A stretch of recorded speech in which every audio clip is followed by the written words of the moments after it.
আচ্ছা জানো তো, আমার না সানডে দারুণ লাগে, কারণ ওদিনকে আমি অনেকক্ষণ ধরে ঘুমাতে পারি। এই সানডেতে ঘুম থেকে উঠে দেখলাম বর তো বাড়িতে নেই, কোথাও গেছে। তো দেখলাম চিকেন এনেছে আমার জন্য, পেটাই পরোটা, এরিয়ে একটা ক্যান্ডি নিয়ে এসছে।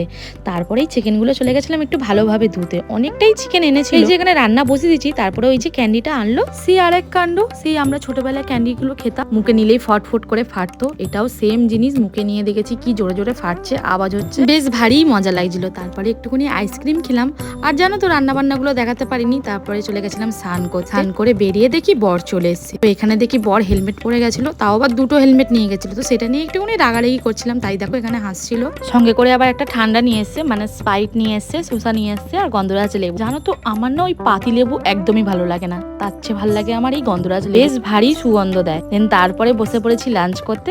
আর এই যে লাঞ্চ করার পরে শুয়ে শুয়ে একটুখানি ফোন ঘাটছিলাম। আমি আবার ওই দুপুরে ঘুমাই না, আমার ঘুমটা আসেই না। দেন তারপরে বিকেলবেলা একটুখানি ফল খাচ্ছিলাম, আমি শুনেছি নাকি ফল খাওয়া খুব ভালো। দেন তারপরে বিকেলবেলা এই যে একটুখানি চাউমিন খাচ্ছিলাম, আমি এটা বানিয়েছিলাম। সন্ধ্যাবেলা এত সুন্দর হাওয়া দিচ্ছিল, তাই আবার গিয়ে ছাদে একটুখানি বসেছিলাম। চলো আজকের মতো বাই।